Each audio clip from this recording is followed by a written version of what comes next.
Au nom du Père et du Fils et du Saint-Esprit, Amen.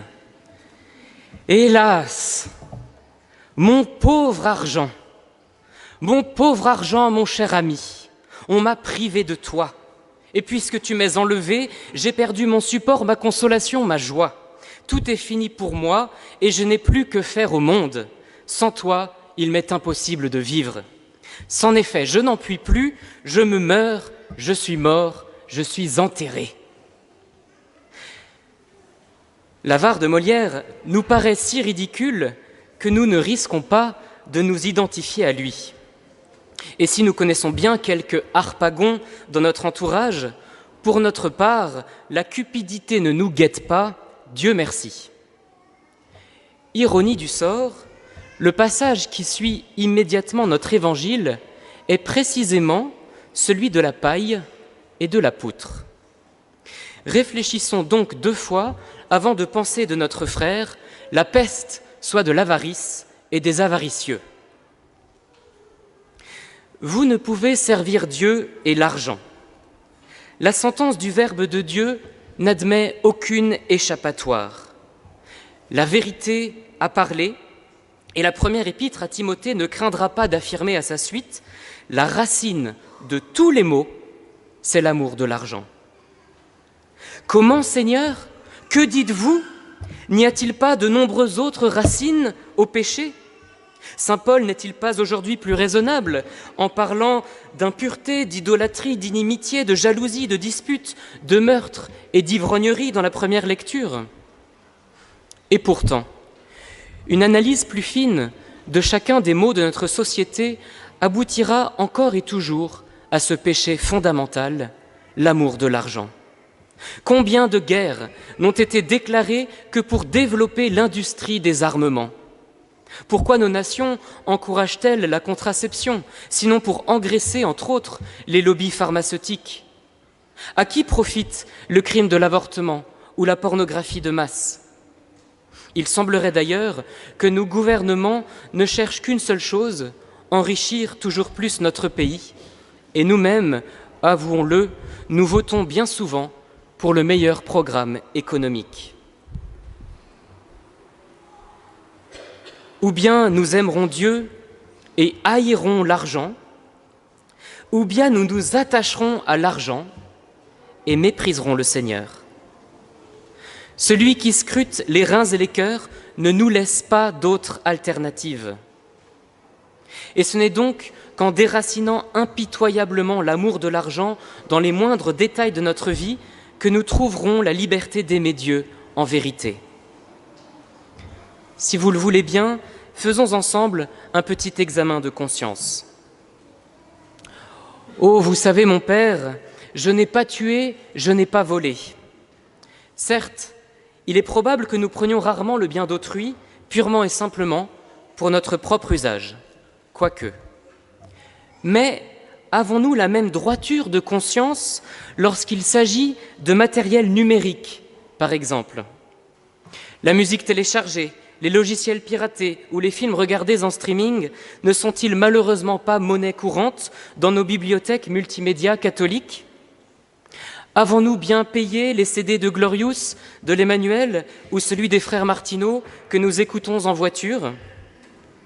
Et si nous ne l'avons pas fait, comment ces artistes pourraient-ils continuer leur œuvre d'évangélisation que pourtant nous appelons de nos vœux? Second point, sommes-nous toujours bien honnêtes dans notre rapport avec l'État? Sans être des Jérôme Cahuzac, ne trichons-nous pas avec le fisc parfois en sous-évaluant volontairement notre patrimoine, en trafiquant un peu la déclaration d'impôt, même si, bien sûr, il est vrai qu'on a le droit de garder une certaine compensation pour le crime de l'avortement de notre pays, ou la demande d'aide à la caisse d'allocation familiale. Certes, tout le monde le fait autour de nous. Certes, les aides gouvernementales sont souvent distribuées de manière très injuste, mais depuis quand les chrétiens doivent-ils imiter la conduite morale des païens? Saint Paul, dans sa lettre aux Philippiens, exige que nous soyons, je cite, « irréprochables, comme des enfants de Dieu au milieu d'une génération tortueuse et pervertie », vous voyez que cela ne date pas d'aujourd'hui, où nous brillons comme des foyers de lumière dans le monde. Vous ne pouvez servir Dieu et l'argent. S'attacher à l'argent que l'on possède, c'est mépriser Dieu, nous dit l'Évangile.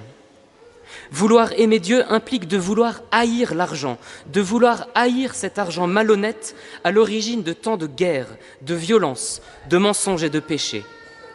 Comment faire ? Remarquons que Jésus ne condamne pas celui qui possède des biens, mais celui qui sert l'argent. À plusieurs reprises, il caractérise ce service par le terme de souci. Celui qui se soucie de l'argent se fait l'esclave de ce maître tyrannique. Pourtant, le souci pour le vêtement et la nourriture est certainement le lot quotidien de tout bon père de famille. Est-ce un péché pour autant ? Je ne crois pas. La clé du texte se situe à la fin. Cherchez premièrement le royaume de Dieu et sa justice, et tout cela vous sera donné par surcroît. Le péché du père de famille ne consiste donc pas à se soucier de la nourriture ou du vêtement de sa maisonnée, mais à s'en soucier davantage que du royaume de Dieu. Le péché du père de famille consiste à se soucier davantage des finances que de la vie intérieure des membres de sa maison. Le péché du père de famille consiste à vouloir donner par lui-même les biens nécessaires à la subsistance de ses enfants, en oubliant qu'il doit d'abord les recevoir avec gratitude du Père du ciel. Le péché du père de famille consiste finalement à prendre la place de Dieu le Père, qui pourtant aime ses enfants bien mieux que lui et sait très exactement leur donner ce dont ils ont besoin au moment où ils en ont besoin. Comment donc aimer Dieu plus que l'argent ? Tout d'abord, en réajustant les priorités de notre agenda pour mettre résolument le service du Seigneur au cœur de notre emploi du temps chargé, c'est-à-dire en prenant chaque jour un temps conséquent d'oraison mentale. Combien d'heures par jour nous occupons-nous d'argent ? Et combien d'heures par jour nous occupons-nous du Seigneur ? Ensuite, en rompant résolument avec les habitudes païennes dont je viens de parler, en supprimant par exemple de vos disques durs familiaux tout le contenu illégal ou immoral. Ça prend 2 secondes, mais je peux vous dire que c'est très difficile et que ça fait très mal. Ensuite, en prenant la résolution de confier à Dieu tous nos soucis familiaux, y compris financiers. De lui confier, c'est-à-dire de croire qu'il s'en occupe réellement, aussi concrètement qu'il habille les lys des champs et nourrit les oiseaux du ciel, parce qu'il est un Père très attentif et très bon.